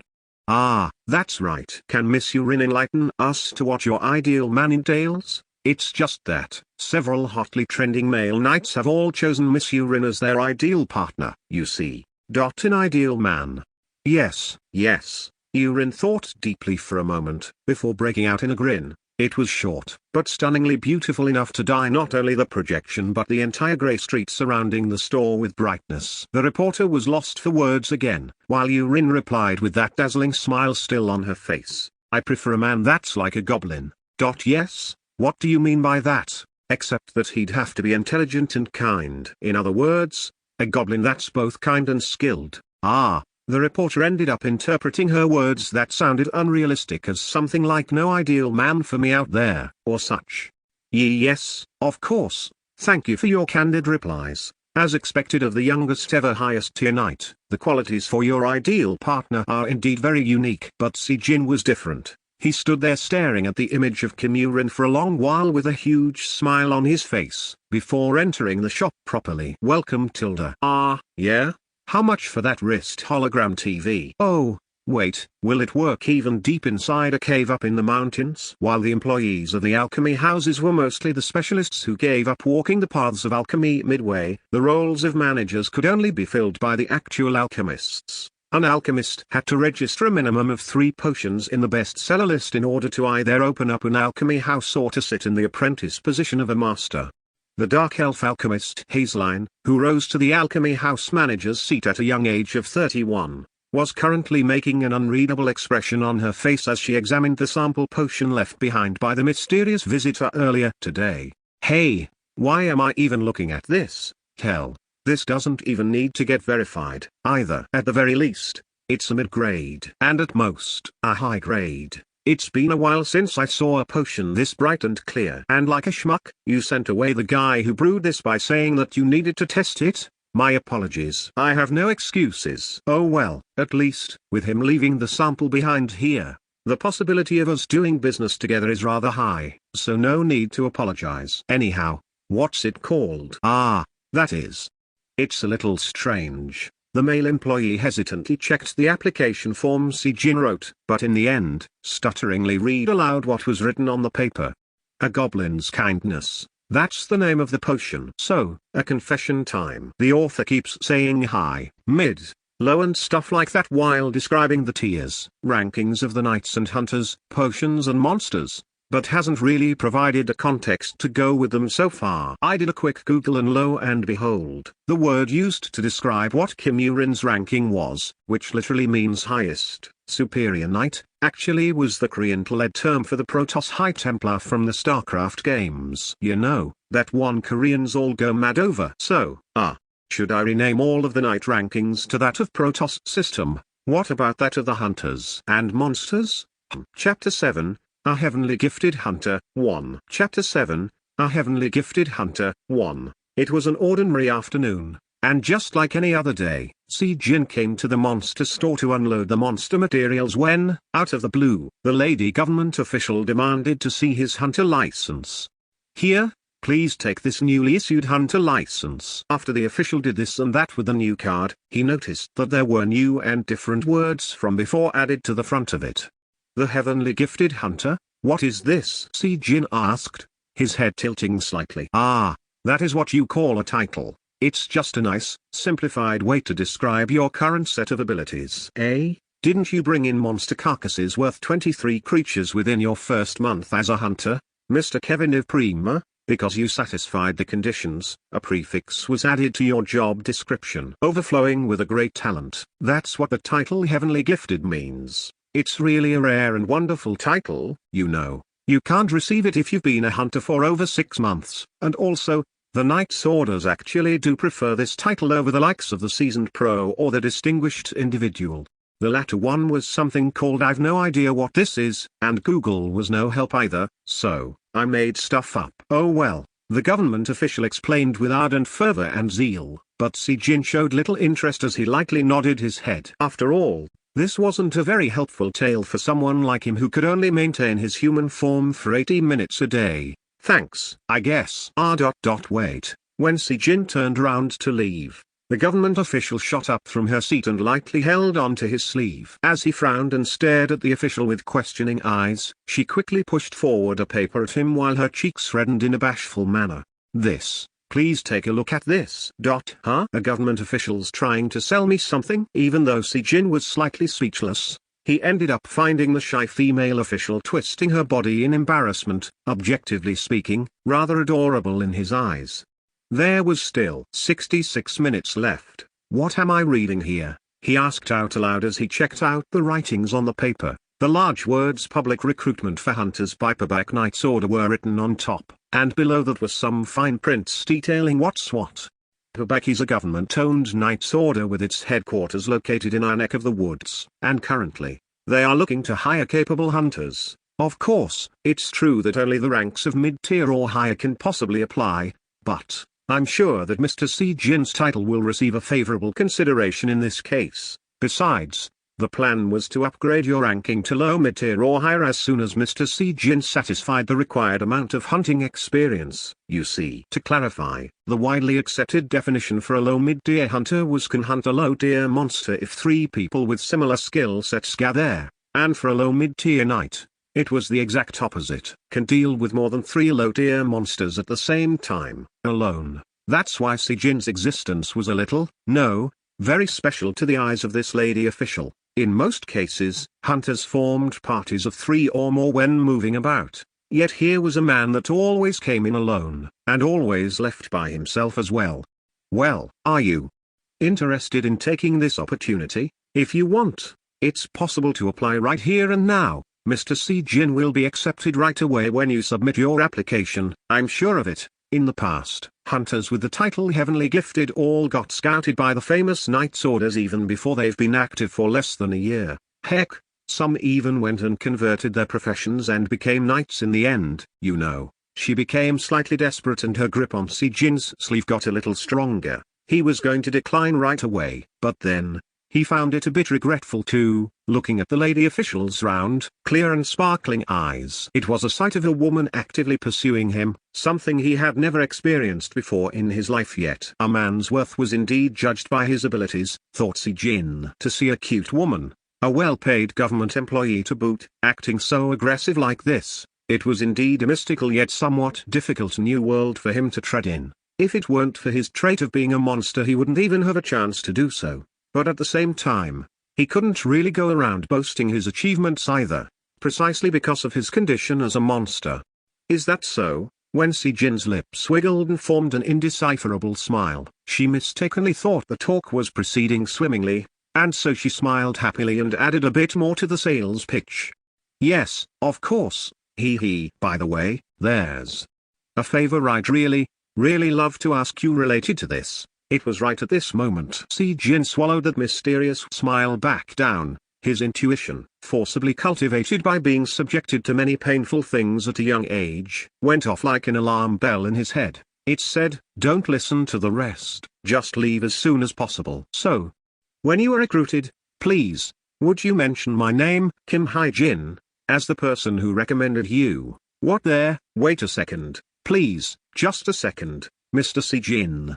Another Kim? I'm telling you right now, there are other surnames in Korea, too. Before she could finish her sentence, Si Jin was already leaving the monster store at a walking speed that bordered on a full-on sprint. Hunting became a lot easier, after his goblin form morphed from being what he previously thought of as a useless burden to one of the most valuable assets in a single day. That was all thanks to, of course, the body-strengthening potion and its effects. After doping, the orc form now exhibited strength that equaled an orc warrior's, but as Si Jin went around with a steel mace bought from the local monster store, when it came to the matters of overall destructive power, he could easily overwhelm an orc warrior that only knew how to wield a crude weapon. His doped grey wolf form might have displayed a similar level of increased destructive prowess, but unfortunately, the wolf's limbs strengthened so much that he couldn't fully control the resulting speed boost so. For now, until he got more familiar with the changes, he had to hunt in a form that most resembled a humanoid shape. An orc. WTF, and the war cry he made just now before the battle, was completely instinctual. When in the middle of the battle, the rapidly boiling fighting spirit made him feel like he was an invincible warrior from some legends of the distant past, and it became harder to endure rapidly mutating madness without roaring out aloud. Jesus on a pogo stick. This sentence was so choker full of tough hanji characters my brain actually imploded trying to TL this SHT up. WTF, indeed. But his opponent didn't respond at all, par for the course, really, its entire body made up of bleached bones. This BD was not much different from a corpse reanimated by a lich using mana. A dull-bladed scimitar collided with a steel mace. There was no need to even confirm the end result. The forest shook violently from the explosion of noise and the shockwave from the collision, while the skull and the scimitar of the skeleton soldier were literally blown into smithereens. Standing proudly amidst the broken white bones scattering in the air, An orc was busy enjoying the wonderful taste of his victory. Condition complete, required experience points attained. Trait level now increased to 4. All stats rise by 1, and all stats related to forms will be adjusted accordingly. And his happiness could only double while silently observing the message window popping up into his view. His elation couldn't last for long, though. The tall grasses shook, and there were sounds of feet leaving traces on the ground. He had sensed people's presence nearby. They weren't close, but neither could they be described as far. So Si Jin quickly assumed his human form. His survival depended on it. In truth, the most dangerous element for Si Jin in the monster field wasn't monsters but fellow humans. With the notable exception of trolls, he could more or less contend with the rest of the monsters found in this low tier hunting ground. But then, there were the existences called the knights whose powers were just too ridiculously beyond the realm of the common sense. One mistake, and if he got spotted by one of them, then it'd be curtains for him. Just like that. That's why he always maintained all 5 of his senses at the highest possible state of awareness. The clothings he wore during his monster forms were different from when he was in the human form, and thankfully, when he changed, the clothes changed along with him like magic, making it possible to pull the ruse off rather splendidly. It was just a person, just in time. As Si Jin was relaxedly reaching down to grab the mana stone from the fallen skeleton's remains, a party of hunters emerged from the bushes. This 4-person party carefully studied Si Jin's apparels for a bit before offering greetings when they saw the mace in his hands. Hello there. Hunters were not friendly with mana, and as a result, their bodies weren't as powerful, so they couldn't utilize close-range combat weapons. The only remaining weapon of choice for them was the type of guns that fired mana bullets. That's why these hunters mistook Si Jin as a knight instead. Plus, there was that deafening noise earlier, so they assumed his knight rank was, at least, a low tier. Haha, what a coincidence. It's quite a rare thing to run into other humans in a monster field. A guy who seemed to be the leader of the party approached Si Jin while carrying a disarming smile. But when Si Jin showed no reaction and simply stared back at him, this hunter promptly produced a business card from his inner pocket and handed it over. We're hunting Team 1, from the Tehran Knights Order. My name is Kim Ji-han, an upper mid-tier ranked hunter, and these guys are... well, it doesn't really matter. They are just still young hatchlings, after all. OMG. Another Kim? I swear, this author hates other surnames. Has to be it. On the face of this rather expensive-looking business card, the letters upper mid-tier were embroidered in gold ink. It seemed like that a veteran hunter employed by the Knights Order brought along a bunch of promising eggs on a demonstration hunt for the express purpose of educating the young uns. Is that right? Yeah. Ha ha ha. These guys here somehow managed to hit the rankings of lower mid-tier within 2 years. But the fact they are still clueless hatchlings, that haven't changed at all. Oh, if it's not much trouble, may I inquire which Knights Order you're affiliated with? Kim Ji-han asked in a friendly voice. He figured that making a friendly connection with a knight would never be a bad thing and only prove advantageous for him in the long run. Of course. That was only if Si Jin was a knight in the first place. I think you're mistaken about something here. I'm not a knight. Si Jin replied while pocketing the business card. At the unexpected answer, Kim Ji-han's head tilted slightly while carrying a confused expression on his face. Then his gaze drifted towards the scattered remains of the skeleton soldier on the ground. To utterly annihilate a skeleton like this single-handedly, and to claim he wasn't a knight. So that means... I'm also a hunter. Good to make your acquaintance. My rank is a low tier. Ignoring the flabbergasted expression of Kim Ji-han, Si Jin offered his hand for a shake while smiling amiably, somehow grabbing hold of the offered hand. Kim Ji-han continued his disbelieving expressions. Well, that was a joke. Right? Haha. Well, your sense of humor is pretty good, I must say, but, you know it's not permitted, right? A low-tier hunter isn't permitted to hunt in the low-tier hunting ground alone. I mean, if a low-tier rank can chase down a monster alone, then why stay as a hunter and not become a knight instead, right? Ha ha. Is that so? But it's the truth. Si Jin could now maintain his human form for 90 minutes thanks to his level up just now, but that was still not enough. He quickly pulled out his hunter license and showed it to Kim Ji-han. This is a real hunter license. Ji-han's eyes and mouth widened as he discovered something incredulous on the card after he examined it back to front. The heavenly gifted? Could this be? Jihan momentarily stopped talking and simply studied the man in front of him, the heavenly gifted. This was one of the greatest titles available among the hunters, only granted to those who could, within the space of half a year from the beginning of one's career as a hunter, kill over 20 monsters in a month. Those possessing this title were all invariably got scouted by the biggest knight's orders, and it was a common occurrence to see many of them switching their profession to that of a knight instead. At the back of the license, there was Si Jin's hunting record, and as expected, it was quite a remarkable thing. Maybe it was all down to the difference in talent. 23 monsters in a month, and to top it off, all self-dismantled and disposed of. This record was so overbearing that, even though Kim Ji-han knew this guy's ranking was 2 tiers lower than his, he found it impossible to say anything about it.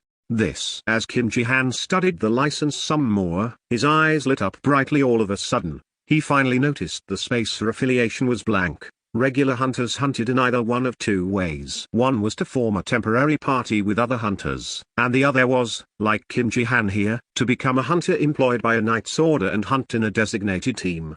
But it wasn't a given that the former was a worse choice than the latter, and that the latter option wasn't always a better of the two. There were enough hunters out there choosing the first option simply because they didn't enjoy being in a strict group environment and all its accompanying rules and regulations, even though they possessed enough skills and abilities to enter a knight's order. You're not affiliated with anyone yet? Yeah, somehow, it's like that. But I like moving solo. I'm not thinking of joining anyone. Si Jin was adamant, but Kim Ji-han thought that he was clearly the latter case. So, with a smile on his face, he presented Si Jin with another business card. This time, it was for the Tehran Knight's Order. Chapter 8, A Heavenly Gifted Hunter, 2. Chapter 8, A Heavenly Gifted Hunter, 2. Kim Ji-han handed over the Tehran Knight's Order's business card to Si Jin. As I mentioned before, I know. The thing is, though, human minds can change at any time. No, honestly speaking, trying to tough it out alone, especially in our profession as hunters where we already enjoy a pretty short life expectancy, isn't going to work out in the long run. Of course, I'm sure there are pluses to going solo, but hell, don't you agree that being unable to participate in the Fisher exploration is too big a missed opportunity? In this world, there existed a separate dimension called the Fisher, a place that existed between dimensions, a world between worlds, that was a Fisher. There were countless monsters infesting a Fisher, and the only way to erase one was to kill every single monster residing within it. And there was the matter of pure, hard net profit that could be earned when erasing a Fisher, which was at minimum, over $890,000, or, as much over $9 million. It didn't matter if you were a hunter or a knight. Participating even once in a Fisher exploration was a surefire way to earn not only great fame and acclaim, but a healthier bank balance as well. Give it another consideration. When paired together with a knight, a heavenly gifted hunter can shine even more. You see. Right. Before that, did you take down that skeleton soldier using that mace? Kim Ji-han asked in a tone of voice that implied he couldn't understand how it was done. It was just plainly impossible for a regular person to defeat a low-tier monster alone. After all, yes, it's a quality weapon for sure, but my family members all had inherited strong constitutions. Oh, if you say so. In today's world where the abilities mana utilization and mana affinity were strictly divided into 2 distinct categories, the normal remained within the bounds of the common sense, but there was no longer any limits applicable for the ones deemed exceptional. Those with good mana affinity didn't need any special teachings to accumulate mana other than to just breathe, and in time, they could become the proverbial supermen that were fundamentally different from the likes of normal citizens out there. Although few in number, these Superman types did exist among the hunters. They were existences that fell just short of becoming a true, full-on knight, as even though they possessed enough affinity with mana, they still lacked the necessary mana utilization, so most of them ended up eking out a living as hunters. Of course, it was still a special power that the regular, powerless people wished they could have it too. Alright, I'll think about it. Now then, excuse me, I'm running out of time. There were still around 10 minutes left in the clock, but Si Jin felt it was slightly burdensome to deal with people right now. Right, well, if you change your mind, we'd appreciate it greatly if you give us a call first. Our Tehran Knight's Order is famous for treating all its members very well, regardless of whether it's a knight or a hunter. You see, maybe it was in consideration of a Grey Wolf's supposed strengths, The agility, his overall size didn't increase even after the trait level hitting 4, but his ferocious, dangerous aura now easily equaled that of a great tiger. And hunting became quite easy too in the wolf form without resorting to doping now. Most of the low-tier monsters died after a single surprise attack from Si Jin. He'd saunter into a thicket to hide and wait for a prey, and in that moment when one entered the killing zone with a shocking explosion of speed that didn't even leave behind a blur, his fangs would sink deep into the necks of his victims. If one was tempted to describe this hunting method, it'd be one hit, one kill. Si Jin abused the newly acquired active skill Whirlwind Dash, which made catching at least 2 monsters in a day a lot easier than before. Even today, Si Jin was leisurely drifting around searching for prey in his wolf form. Its sensitive nose was truly outstanding. Plus, this sense of smell wasn't some abstract, ambiguous nonsense that was like, it smelled heavy so it's close by, or it smelled faint so it's far. Nope. Southeastward, 680 meters, humans, 3 presences. Yep, that's how this system worked. By receiving this wonderful assistance of the cheat system, he was able to hunt over 10 monsters in the period of past 3 days. Humans again? There were more people hunting in the low-tier ground than compared to the lowest tier, so it was a common occurrence to run into other humans. Carrying a dissatisfied expression, the wolf slowly began to vacate the current position. Today's luck is good! Exclamation mark. Out of the blue, a voice of another person entered Si Jin's ears as he began wading into the tall grass. It was really close. Strangely, there weren't any scents in the air, so, while panicking, he quickly scanned the surrounding area. About 200 meters from where he was, he felt a presence. Could he run away? He thought about it, but deemed it too dangerous. Immediately deciding what to do, he changed into the human form right away. It's a human, fortunately. Thanks to his deft timing, he was safe. Si Jin calmed his heart and turned to look at the owner of the voice. It was, weirdly enough, a party of 2. One was a girl young enough to be under the legal voting age, and the other was a huge dude wearing a formal 3-piece suit that seemed totally out of place here.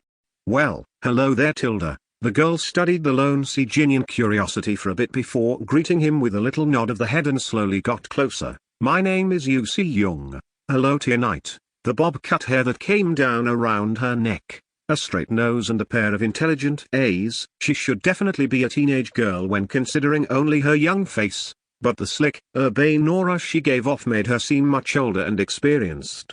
Hello. Unwillingly shaking her hand, Si Jin reaffirmed that he had made the correct decision. Since she was a knight, even if he assumed a monster form and hoofed it, the whole thing might have turned into one tiring mess. Meeting face to face once and parting ways smoothly was 100 times more preferable. And this here is a low-tier ranked hunter, Yundu Han.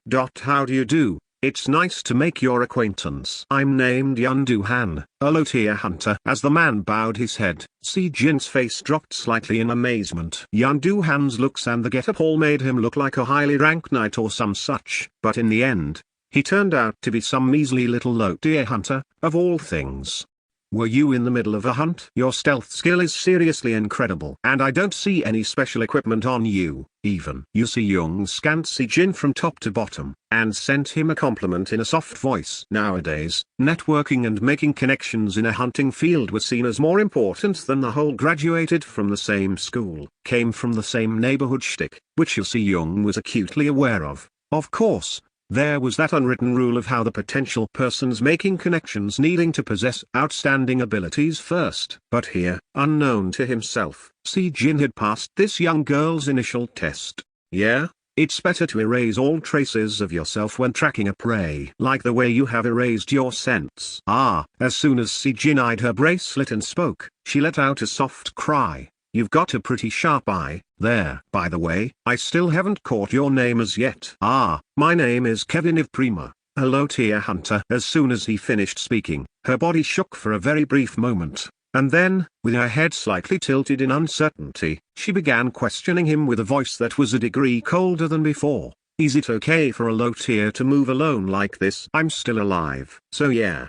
It's okay. The initial interest she showed had completely deserted her after his short reply, and so, she gave him a curt little nod. Obviously, she too had mistook him as a knight, just like others had so far. Yes, well,